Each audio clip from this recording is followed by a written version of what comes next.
Boa, vamos ver o que vai acontecer com essa Premier League, mas vamos entrar mais especificamente em como está o Manchester City, senhor Fred Caldeira, que neste momento conta com um jogador que eu não sei se ele chega a ser surpresa a temporada que ele está fazendo, mas a temporada que o Phil Foden faz é absurda.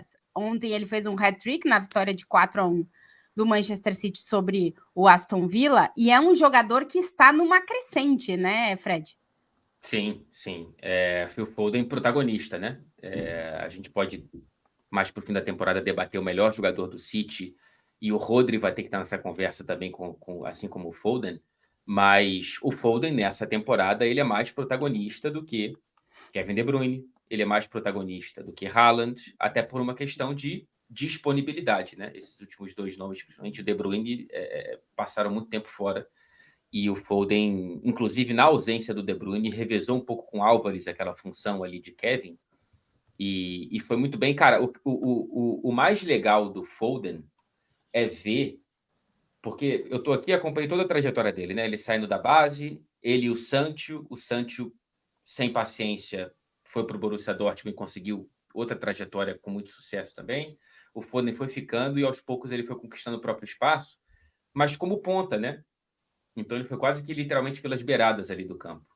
E aí eu lembro logo no começo do Guardiola falando, cara, eu vejo nele um cara para centro de campo, um cara para ser mais meia e menos ponta, só que falta ainda muita coisa, e principalmente o tempo, né? Ter o timing de controlar o jogo, de que o Foden ele tem a natureza dele é de acelerar, e o meio-campista ele precisa, ainda mais no time do Guardiola, ter um pouco mais de controle, esperar o time chegar e etc e tal.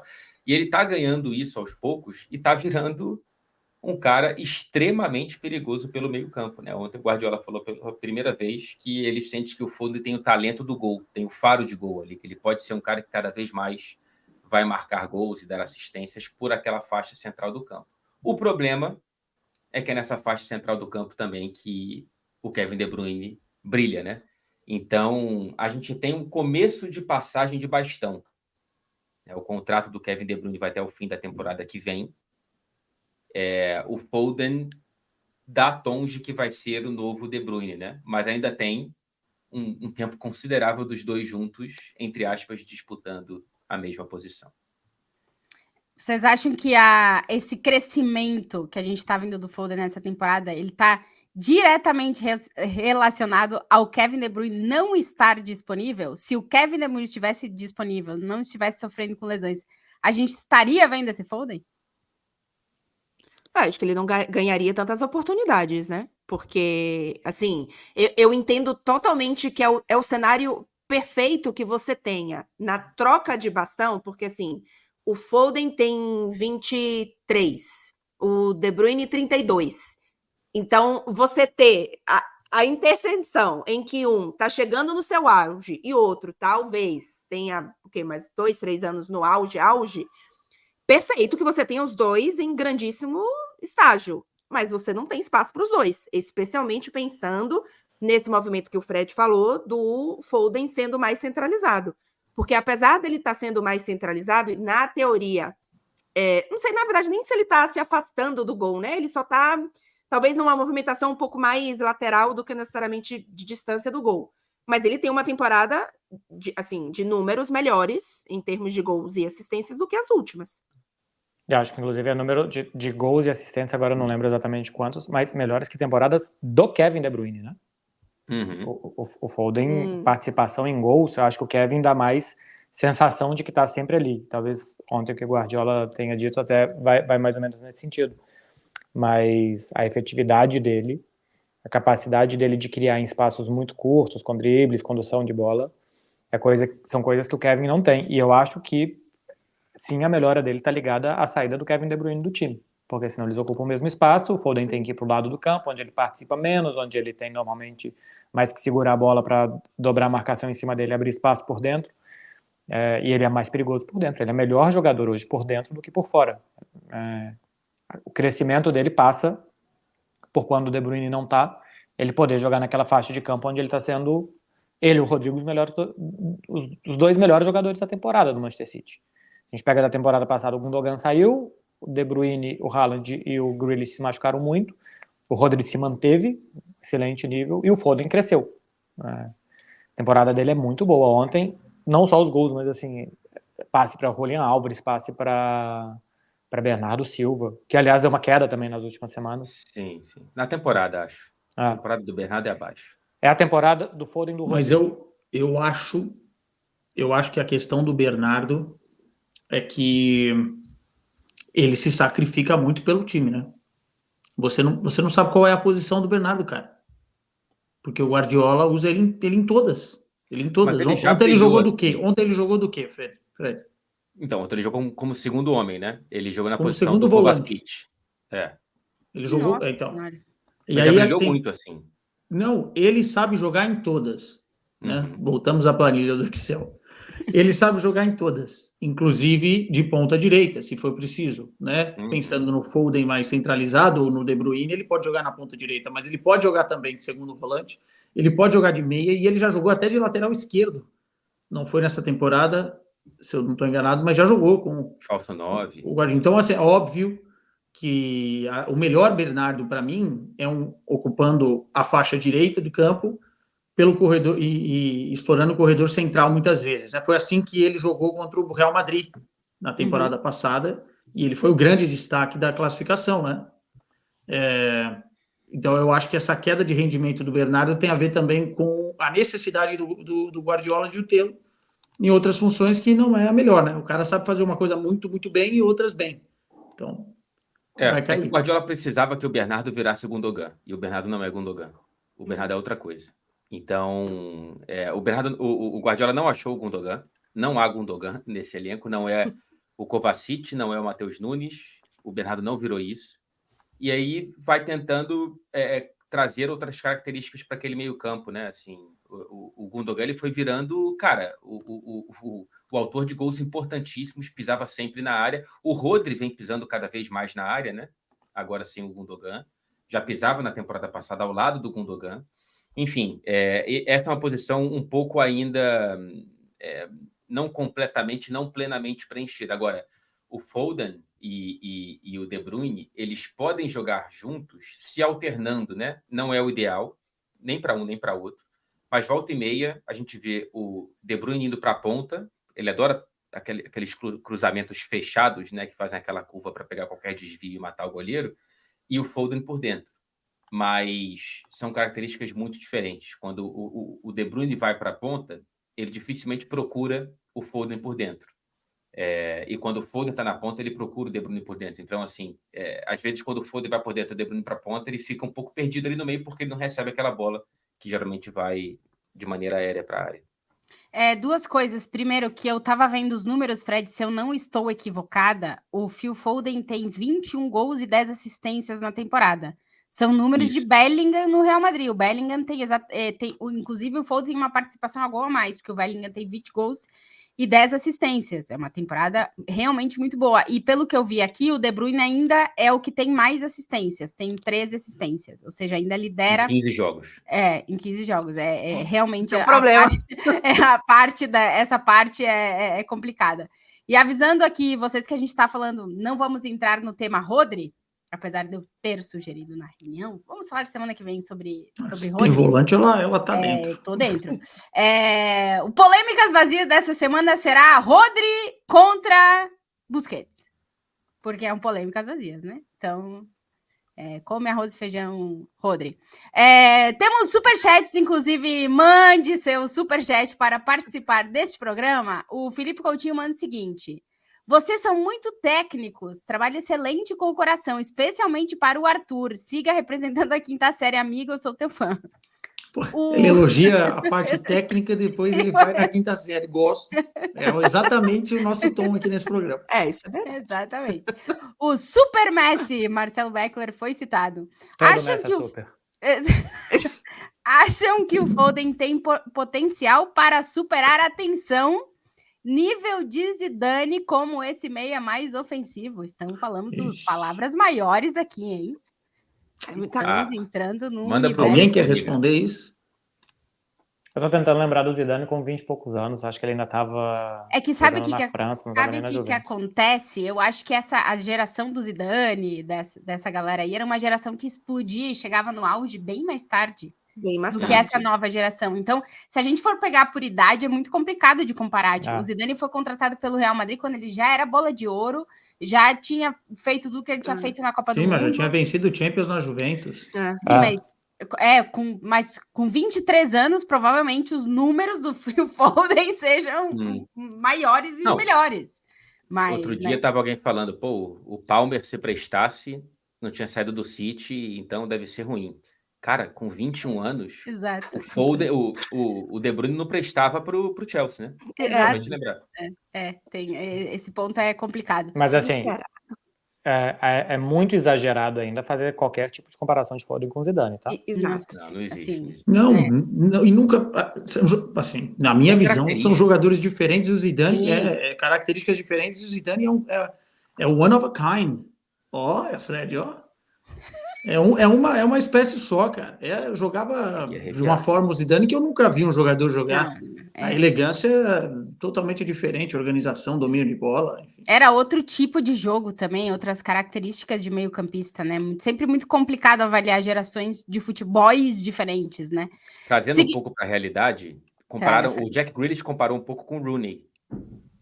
De potência e de drible em curtos espaços. Aí eu acho que dá para conversar, né? Assim, Era o Jack sóbrio ou o Jack ligeiramente alterado? Tem Ainda isso só. também. Estamos falando muito de Phil Foden, que está sendo destaque, também já entramos no ponto de Kevin De Bruyne, mas tem aquela pergunta que sempre vem à tona quando a gente tem jogadores muito decisivos e muito determinantes em equipes, que a gente acaba deixando de vê-los por um período e o time parece que melhora jogando. É o caso do City sem De Bruyne e sem Haaland, os jogadores que se lesionaram nessa temporada e que a gente não teve a regularidade que a gente costuma ter desses dois jogadores. E aí eu só pego a pergunta e lanço, e quem quiser começar a debater, é tudo com vocês. O City joga melhor sem Haaland e Kevin De Bruyne? Só uma correção antes de entrar nisso. O Zidane não ganhou com a Juventus Champions, tá? Antes que a galera me mate aí. Ele ganhou Ele com o chega Real de- Madrid contra... ele chega Não, depois. não é contra a Juventus. Chega, Mas de o chega 96 na ele não tava, não? Não, ele perde a final de 98, 7. e 7 para o Borussia E- Dortmund. E ele ganha a Champions com o Real 2002, a voleia. Tá. Ele perde com a Juventus e depois ele Mas vai... era um super Zidane, até porque na década de 90, saudosa década de 90, o campeonato italiano era muito legal, né? Era o melhor Era o campeonato principal, da né? Europa, Era a né? Premier League da época. Exatamente. Exatamente. Então, volto a fazer a pergunta. Ele perde em 98 também, me lembro, João, é verdade. Ele perde as finais com a É Juventus. que com a tá vendo esse Juventus, Zidane, porque a perdedor? Juventus é a maior vice da Liga dos Campeões, né? Então não é exatamente difícil achar um jogador que seja vice na Liga dos Campeões com a Juventus. Depois ele ganha com o Real Madrid, gente. Tudo tranquilidade. O City joga melhor sem Haaland e De Bruyne. Quem quer entrar nessa piscina?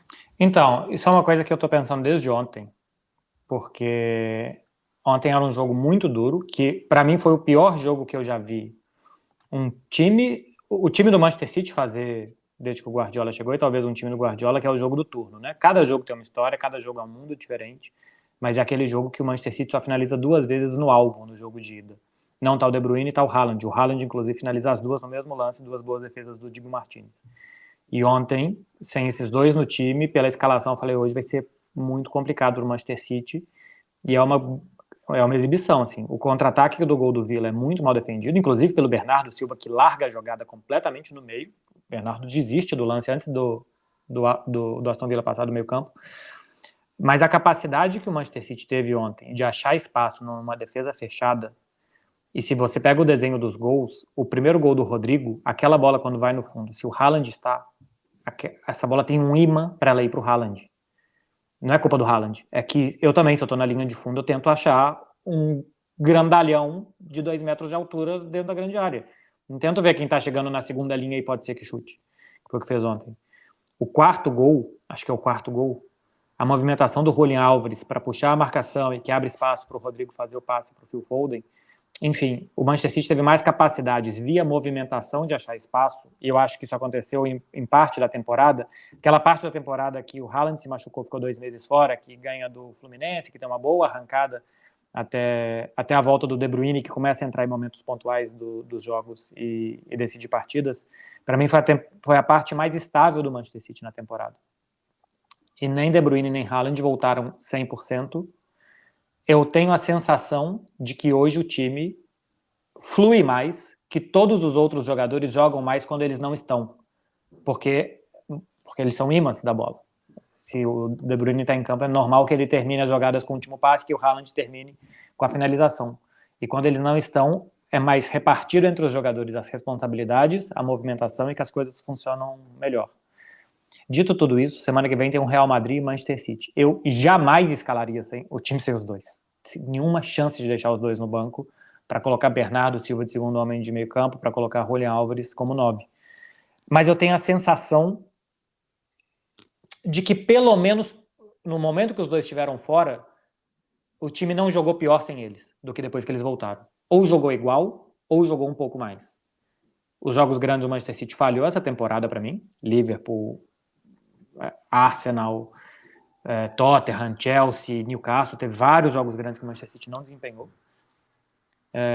Eu acho que na média esse time rendeu mais quando eles não tiveram. E aí eu repito, num jogo grande eu colocaria os dois, porque não tem como não colocar. Mas por exemplo, o Foden faz melhor temporada que o De Bruyne, por disponibilidade, porque acho que rendeu mais mesmo quando esteve em campo.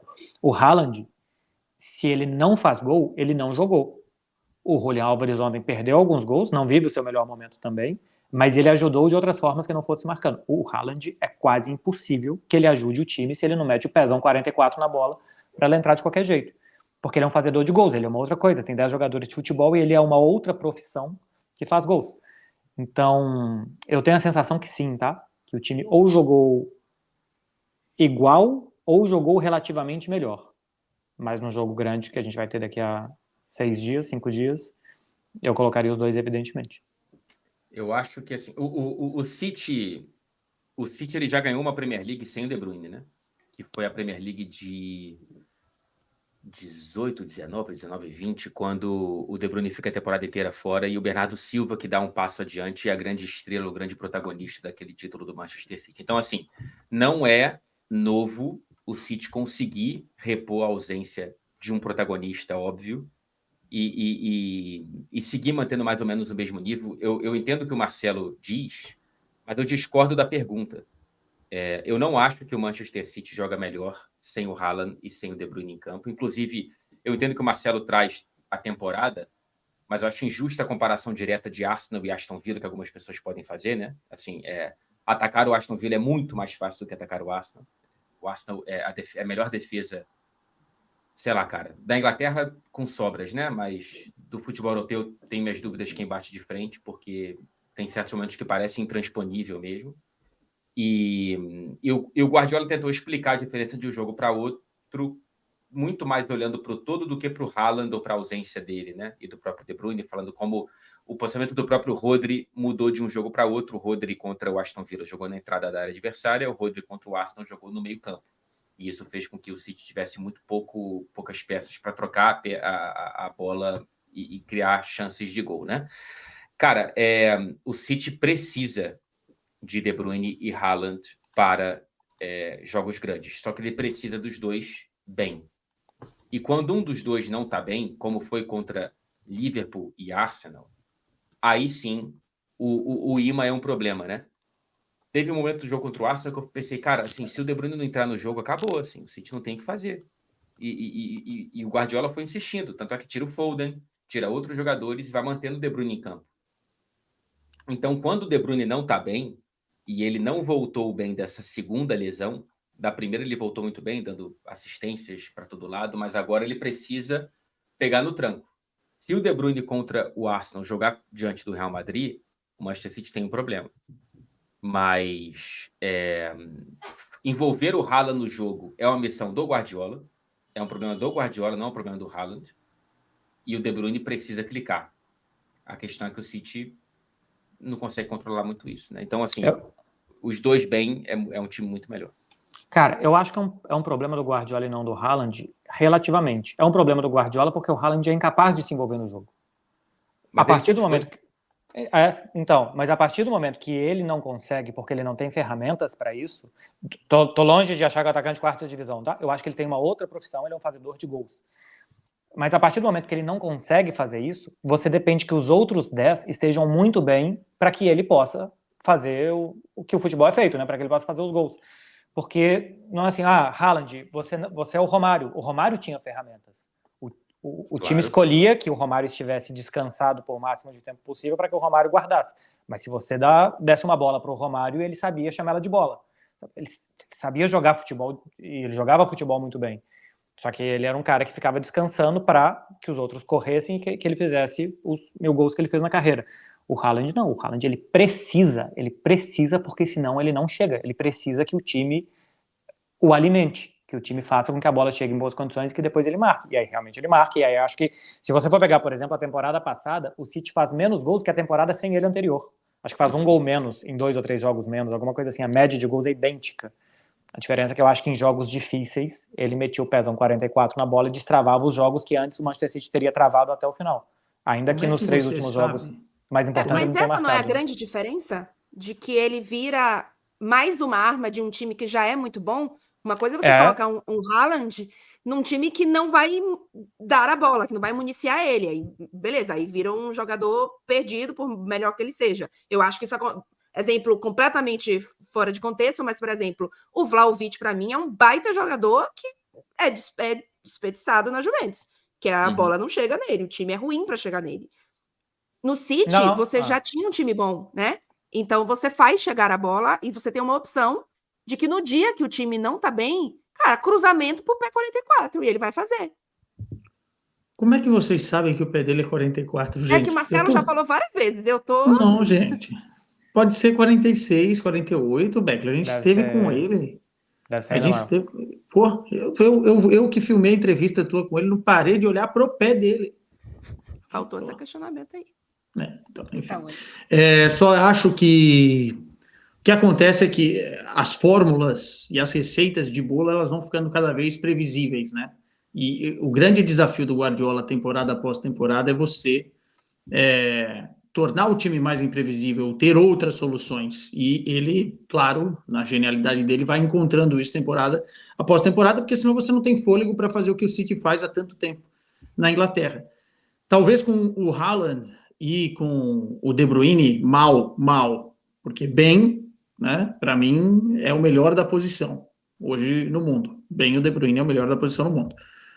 O City se torne um pouco mais previsível, né? Seja fácil marcar um jogador que fique mais naquela zona de campo que o Haaland fica e você encaixotar ele, né? Como foi o último jogo contra o Arsenal, que o Arsenal conseguiu fazer isso muito bem.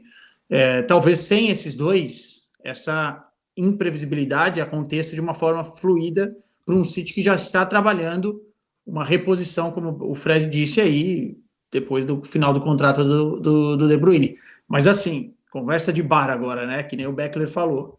Meu irmão, se no jogo que é para decidir a temporada, você coloca o Haaland e o De Bruyne no banco porque o time está jogando melhor sem eles e o time perde, você comprou uma briga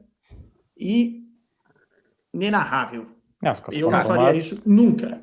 Você comprou uma demissão, né? Só não é demitido porque é o Guardiola, mas assim, é atestado de que você não pode estar ali.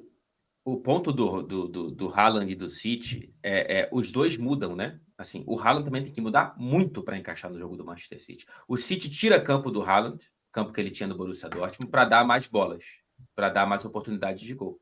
Então o Haaland ele perde um dos pontos que ele tinha de melhor, que era a arrancada, né? Você pega um DVD dos melhores momentos do Haaland, gols pré-City e gols pós-City são gols completamente diferentes. Verdade. Então o City também tirou um pouco do que o Haaland tinha de melhor para aproveitar isso que sobrou para ele, né? Que é a chance de gol. Por isso que eu critico mais o Haaland do começo da temporada do que o Haaland agora. O Haaland agora, contra o Arsenal, emperrou a máquina e a bola não chegou no Haaland. O Haaland no começo da temporada estava perdendo o gol. né? A cada 3 chances ele perdia uma, perdia às vezes 2 até cada 3. E isso, Ele perdeu contra o não pode. Arsenal também, né? Ele perde uma. Qual? Não foi contra o Arsenal que ele perde aqui. Não é contra o Arsenal a crítica. Não, contra o United. Desculpa, Contra contra o United, a última. Ele perde, que ele perde um gol absurdo contra Que ele o United. fura. A crítica que ele fura. Ah, não, tá, que ele fura, mas acho que não foi gol perdido contra o Arsenal. Não, inclusive ele não ia chutar, né? Ele ia tentar passar a bola pro meio da área. Pô, mas ali, ele tá quase dentro da pequena área e tinha ângulo para ele jogar no gol. Eu acho que ele fura a bola. E Ele fura a bola. E ele poderia ter Ele feito o tem que gol ou passar. ter dado o passe. Ele fura a bola. É que o gol absurdo que ele perdeu foi contra o United. E antes contra o Chelsea também perdeu alguns, né? Sim. Não, gol perdido. Mas centroavante, mas gente, assim, Mas se ele aí- tem uma bola, é muito difícil. Se você tem 5 oportunidades, né? Aí você perde as 5, ok, mas pô, uma no jogo quer dizer que não é você que tá totalmente errado, né? A bola tem que chegar. Se você pega o tal do XG dele, a temporada passada, ele tem mais gols do que possibilidades de marcar. E essa ele tem menos gols do que possibilidade de marcar. O desempenho dele claramente baixou. Eu acho que além disso que o Fred falou, que ele dá ao City, que é verdade, que é ali dentro da área essa referência e o aproveitar mais os gols, tem algo que não entra nos números, que é o pânico que ele causa, né? Ele causa um pavor absoluto em todas as defesas, todo mundo joga com a bunda colada na parede, isso faz com que o Manchester City avance suas peças e tenha controle de jogo no campo de ataque. Isso é uma coisa que se o Haaland não está e está o Julián Álvares, o Real Madrid pode marcar o Manchester City 20 metros mais à frente do que ele vai fazer na terça-feira, por exemplo. Então, eu não estou argumentando que nem contra nem a favor, até porque eu não sei a resposta, tá? Assim, tanto que eu falo que acho que joga melhor, mas eu manteria os dois no time. Ele tem uns pontos negativos e o time pode fazer mais gols sem ele, mas isso nunca vai entrar em nenhum número. O quanto as defesas têm que jogar muito mais atrás e quanto o Manchester City quer que as defesas joguem muito mais atrás para que ele possa controlar o jogo lá na frente. Isso não vai entrar depois no XG do Haaland, na planilha do Excel, do Quesada, que ele está insistindo nessa metáfora tem alguns dias já. E ele causa isso, então é um ponto mais a favor dele também, apesar dele não viver a melhor fase como na temporada passada. É que eu acho que a questão do melhor, se você trocar o melhor por mais fluido e mais confortável, em especial com Haaland, tá? Com De Bruyne, eu acho que é diferente pela posição. Eu acho que você pode pender um pouco mais para o sim. Porque, obviamente, você, com a opção do Haaland, você talvez trabalhe menos a bola, você procure menos opções mais de tabela. E com o Haaland, você tem um jogo talvez mais direto, mais vertical, menos fluido. Então, pode parecer um jogo melhor, mas não necessariamente. Então, pode pender mas o City nunca foi o Dortmund. O City não tem condição de ser. É outra coisa. Não tem como cobrar a mesma coisa do Haaland. O dia que o Haaland jogar num time que joga para ele, vai ser outra coisa. É que a gente tá falando de... O City precisava de um 9 e o Haaland queria dar um passo à frente na carreira dele. Agora, para esses dois conversarem de uma forma muito perfeita, eu acho que precisa mais tempo de adaptação. Assim, para realmente o negócio ser fluido. Assim, eu entendo que parece que o jogo do City é mais fluido sem o Haaland. Agora, o cara tem 29 gols na temporada mesmo, não sendo fluido. Não existe nenhuma possibilidade de eu ter o Haaland e não colocar para jogar um jogo decisivo. Sim, ponto final. Deu. E o pé? Argumentação. E o pé, para terminar? Qual que é o tamanho do pé? Tem uma coisa que eu repito, o Manchester City faz 150 gols por ano, sem o Haaland e com o Haaland. Ele não soma gols para o time, ele concentra gols. Ele não deu um gol a mais para o Manchester City do que o time tinha feito na temporada anterior. Ele concentra gols. O que pode ser ruim, porque a gente está falando aqui que talvez o time sem ele, os outros achem mais espaços, o que pode ser muito bom, porque se o time não está funcionando e tal, ele vai concentrar os gols e vai acabar marcando. Mas é uma falsa ideia pensar que o time fazia 150 gols, você colocou lá um cara que faz 40 gols por ano, que esse time está fazendo 190. Isso não aconteceu nem na temporada passada e nem nessa. O time não está fazendo mais gols, apesar do absurdo, porque nessa tática ele tem 29, na outra ele fez 60, né? Terminou com 58. Então, assim, apesar de tantos gols, e que seja evidente muito melhor que ele faça tantos gols, isso não quer dizer que o time está somando esses gols ao tanto de gols que já fazia. Está substituindo os gols.